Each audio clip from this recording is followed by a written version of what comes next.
Welcome to the People Leaders Podcast, the audio resource for managers and business leaders creating high-performing teams.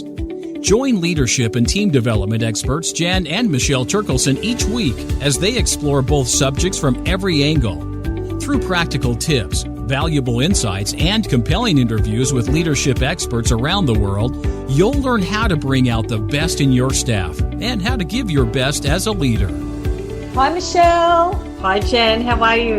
Excellent. Really good. Yeah. Was able to have a dip in the ocean today and sun on my face, so I'm happy. Yeah. Lucky you. Yeah, I know. How about you? Where are you? Yeah, Melbourne? Melbourne, but the sun is out, so that is fantastic. Good. All right. And what's so good about today is it's a Friday where we are, and Friday is we get to interview people from all around the world who we find very interesting. And Bill, who I'm going to introduce you to, so Bill Kurzeja is one of those professionals that we are really interested in interviewing. And Bill is the owner and founder of Professional Success South, and it's a professional sales and training business, and it's a consulting firm.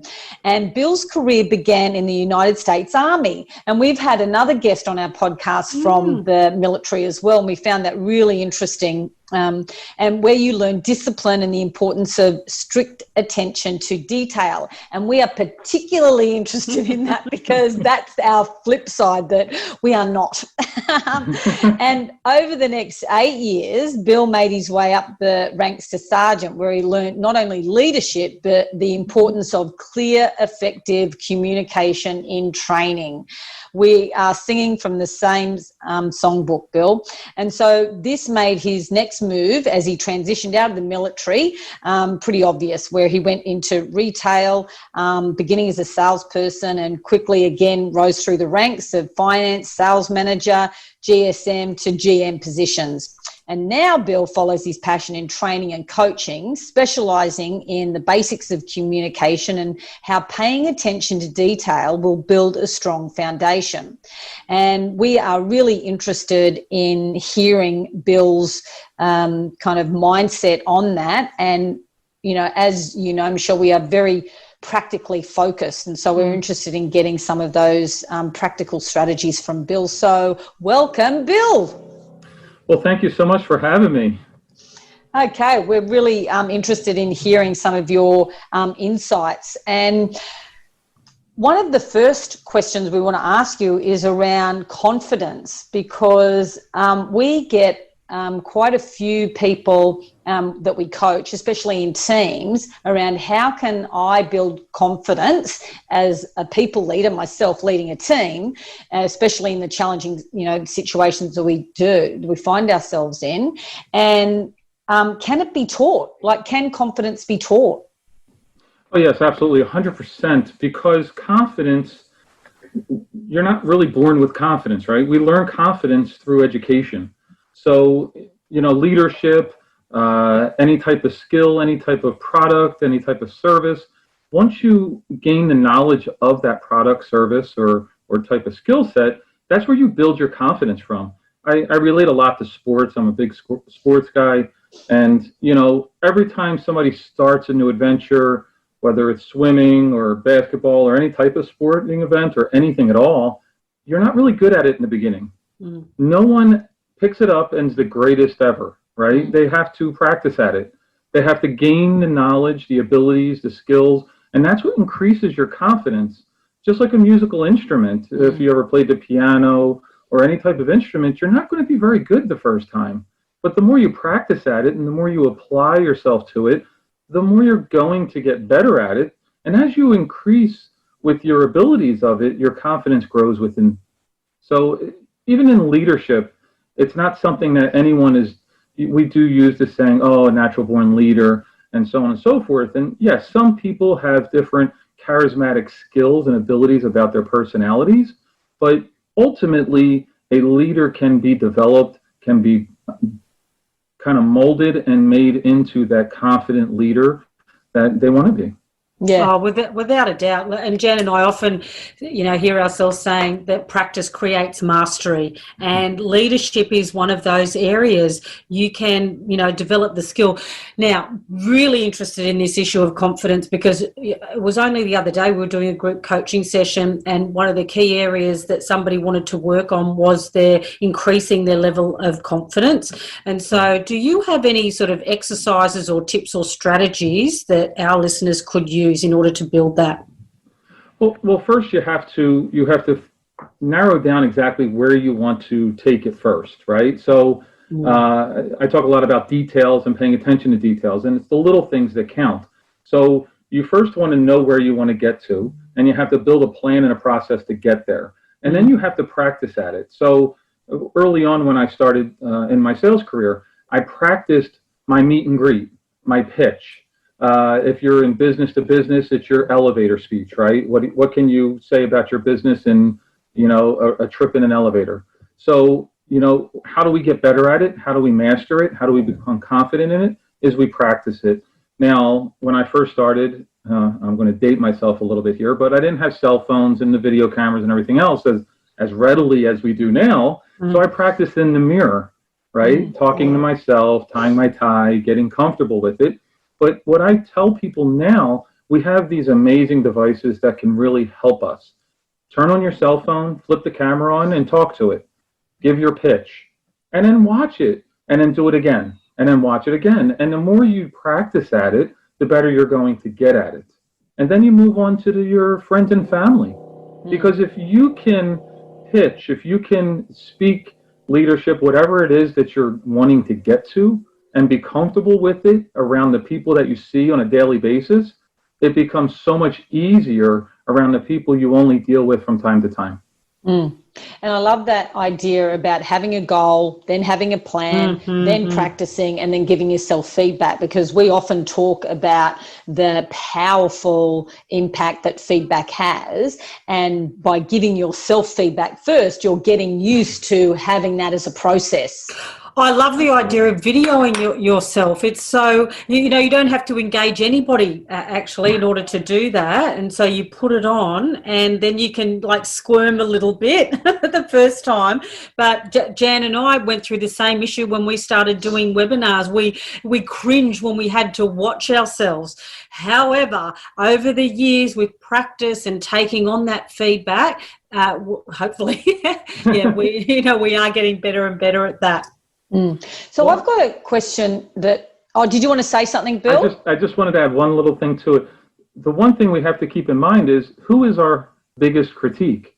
Who gives us the hardest time? Ourselves. Yeah. So if we can master ourselves to ourselves, then it's going to be a no-brainer for anyone else.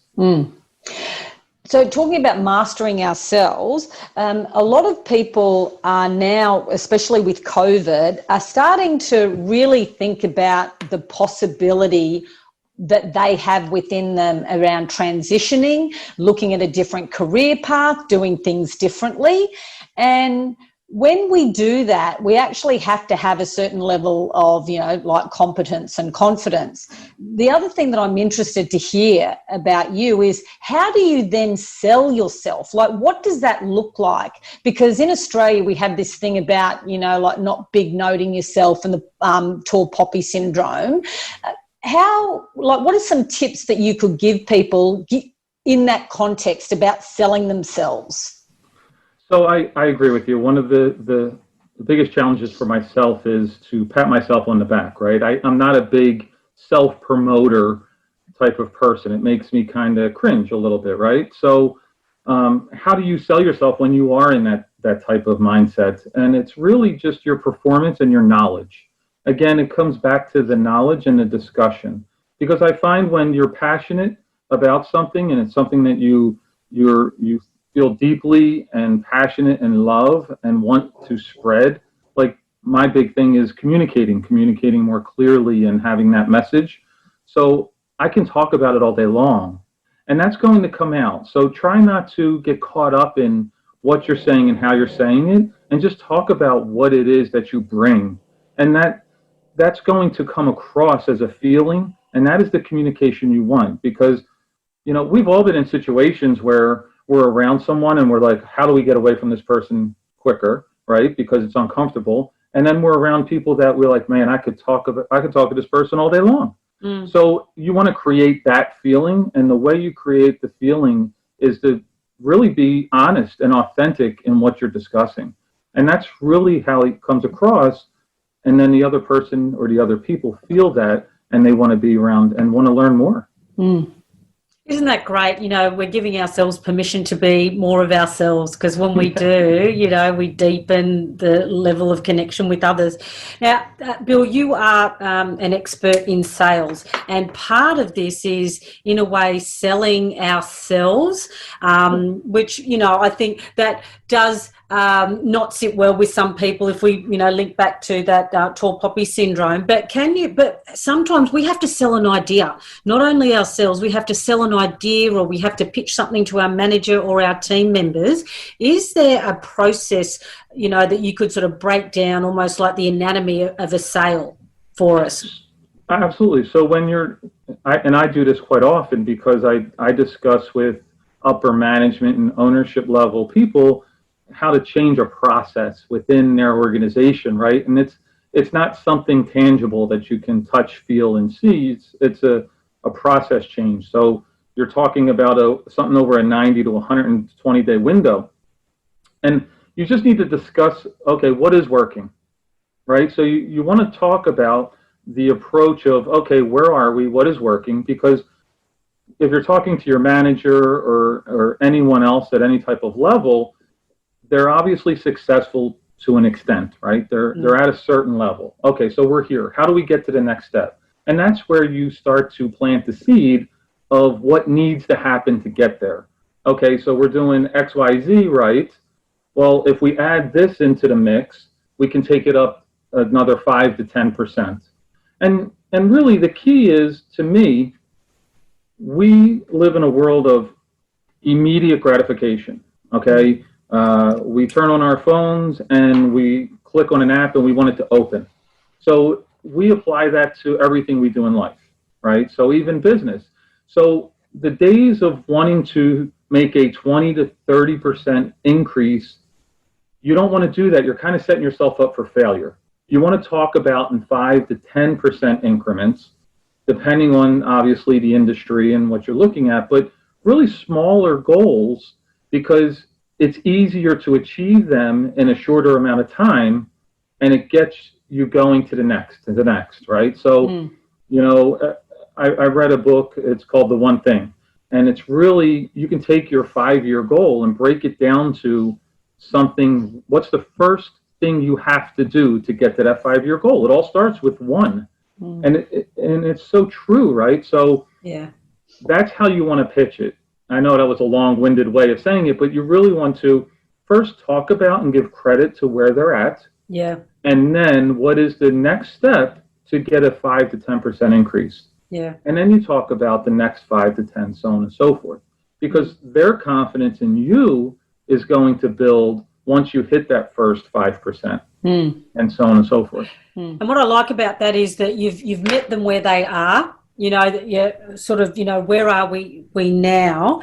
And then they get a sort of a confidence that what they're about, because that's where you're starting. And then it's not, this is the problem and we've got to find a solution to it, which some sort of sales processes, refer to. So I really like that. And it's also where personality profilers and, 3/4 of the population have sensing, which is all about being in the present moment, practical. What is the situation as it is right now? And then, then we move forward from there. So that ties in really nicely to what we know.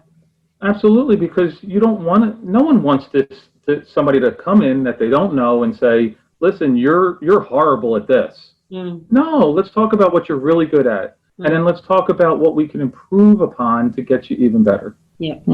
We often talk about how to leverage strengths, and especially, a high-performing team, we want to look at what is the strength of this team and how do we leverage that, and leverage, everyone's individual efforts as well.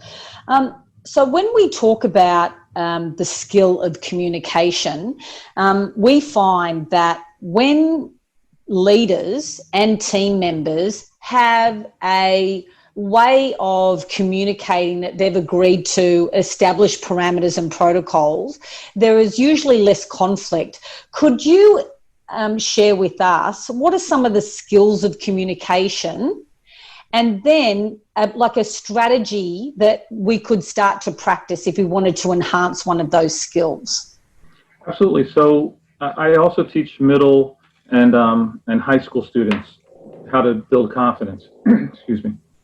And I always start with the percentages of communication, right? So what's verbal and nonverbal communication? And a lot of people think that they know that nonverbal communication is a high percentage, but they don't really realize that it's 93%. Okay, so 93%, and part of that is your tone and inflection of your voice, so on and so forth. So it is sort of verbal, but it's not the actual words you're saying. But we judge each other based upon our physical confidence level, approach, what energy that we feel before we ever even say a word to each other. So you start with, your posture, sitting up straight, looking up and out instead of down and in, right? So, I joke a lot because my mom used to always tell me, put your shoulders back. And I would think it was because, you just didn't want me to slouch. But ultimately, it's because you want to present yourself in a proud manner, right? Because people are going to be drawn to that. If you're slouched and looking down at the ground, they think you're shy and you don't want to be bothered. So it's really the presentation, okay? And then you move into authenticity, because these are the different pillars of communication. You want to come from a position of being authentic, right? Because we know when someone's not being honest with us, right? We can feel it, we can sense it, something doesn't feel right. Then we start using terms of I'm being sold, someone's selling me. And it doesn't matter if it's an industry or a parent speaking to a child, right? You want it to be authentic. This is the reason why we do this, so on and so forth. And then you want to apply empathy. You have to understand, especially as a leader, don't forget where you came from. No one goes from, the basement to leadership. You've got to climb the ladder so you understand the struggle of the employees below you and the people that you're leading. So remember that. Understand where they're coming from. And also know that their journey is going to be different than the journey you took, because we all experience it differently. So just take a step back and remember that. Listening is so important. We always talk about listening. We talk about deep listening, and you want to really hear what is being said, what is being spoken. And, think about it. Again, we live in a world where things move so quickly, but take a breath. So when someone says something to you or asks you a question, you don't have to knee-jerk say something back just to fill the void. Right? Because silence tends to scare us for some reason. Especially the extroverts, yeah. Right. But ultimately, thinking about what the person is saying to you is what? It's showing respect to that person of saying, I really want to give you a genuine answer. So I want to think about this. So it's a feeling. It's an unspoken term between you and the person that you're dealing with, or people that you're dealing with.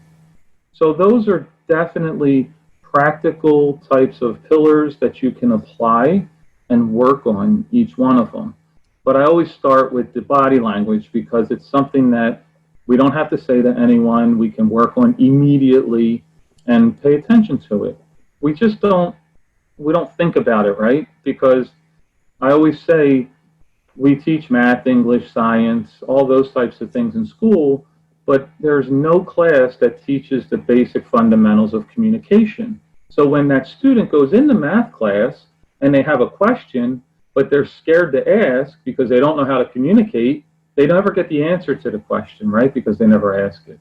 So we really should focus more on the fundamentals of communication, and really it would build better communication from early on, and people would learn whatever it is they're looking at a lot better. But without a doubt, Bill, when we go out to our client list and because we're always asking for feedback, what is the biggest issue that you're dealing with or that you'd like to have some training and development on? Communication, hands down, isn't it, Jan? All the time. Jan, I wanted to slip in a question there.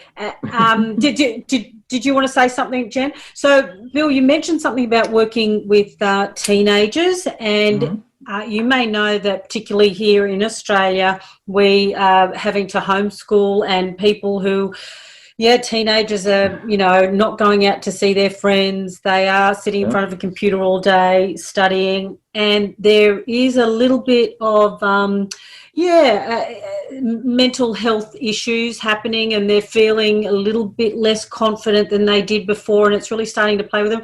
What are some strategies, or what can we do either as parents or as concerned adults to support teenagers to help them build up their confidence at this time? Spend time with them. Sit down and have a conversation about it. Share how you feel, because not only I have 4 kids, 2 in college that are dealing with, they're not living at home anymore, but they're at their own apartments with their fellow students, but they're still distance learning, right? So they're in college, but they're learning through a computer. And then I have a middle and high school student here, and yes, they're dealing with that same scenario where they're not seeing their friends, they're not interacting other than through either a cell phone or the computer. And I feel it's very important that as parents that we sit down and talk about our struggles too. Because what is the biggest challenge for anyone, right? You hear a lot about mental health and different things in the world more now than you did 15, 20 years ago, because people are more open to sharing it. And I think that's important for people to understand that they're not alone, especially for teenagers that, they tend to think that, I'm the only one that's dealing with this. Well, no, that's not true. So share your experiences as well as, listen to theirs. So, Bill, how can people find you? Because, the big takeaway for me was around the communication part. Like, I love the idea that of building posture or your physiology into a skill, so you've got your posture, be authentic, create empathy and deep listening. And I think posture, the state of your physiology can really shift your psychology as well, which I think that's very powerful. So thank you for that. So how can people find you? At my website, professionalsuccesssouth.com. You could just, reach out to me there. I'm on all different social media platforms as well. So I'm always open to conversation. I love discussing it. Again, it is a business, but it's also something I love and feel so passionate about. So sharing is not an issue when it comes to me. Yeah, same. Yeah, right. Love it. So is there anything that you're working on at the moment? Well, just, working on, I'm actually in the process of building an online class. You spoke a little bit about how everybody's kind of, learning through the computer and so on and so forth, webinars and different structures like that. I feel that it's very important to have multiple ways to, get your message out there and to communicate it, right? Yeah. Because it's same in a business. If, not everybody's going to communicate face-to-face. It could be through the phone, it could be through email or webinars or Zoom meetings, so on and so forth. So yes, that's what my focus on now is, obviously working with my current clients and new clients, but also, building an online community and class for that as well. Yeah, and that has been one of the positives of COVID for us. We have more international clients than we've ever had before, and it's really opened us up internationally, which is, it's been great for us, actually. It's been great for business. And I know, Jan, you are going to ask me what's my biggest takeaway. And as I said before, Bill, we're really interested in personality, introversion, extroversion, always looking for strategies. And what you said about allowing silence is okay. And this is a tip for introverts. You know, it is okay to say, just let me think about this because I want to give you a genuine answer, or just let me think about this because I want to give you a thoughtful answer is such a great little phrase that introverts can now use in order to give them the space so that they can, you know, go internal, think about it, and then share it with the world. So thank you for that. It's a good strategy. Absolutely. No, I love that. And the invitation for people who are listening now, so whether or not, you know, you're driving in the car or you're at work, is any of those tips that you shared, we can implement right now. And it's shifting our behavior by 5% or 10% over the long run. We are going to become different and competent, you know, and who wouldn't want that? So thank you so much, Bill. That was, a really interesting conversation. Thank you so much. Yes, thank you, Bill. I love to learn from experts. It's great. Yes, okay. Ciao. Bye. We hope you enjoyed today's episode of the People Leaders Podcast. For show notes and other resources, please visit us at peopleleaderspodcast.com. And while you're there, you can subscribe for future episodes so you can continue your own leadership journey. And please be sure to share this and other episodes with your friends and colleagues. The People Leaders Podcast is brought to you by the Experts on Air Podcast Network.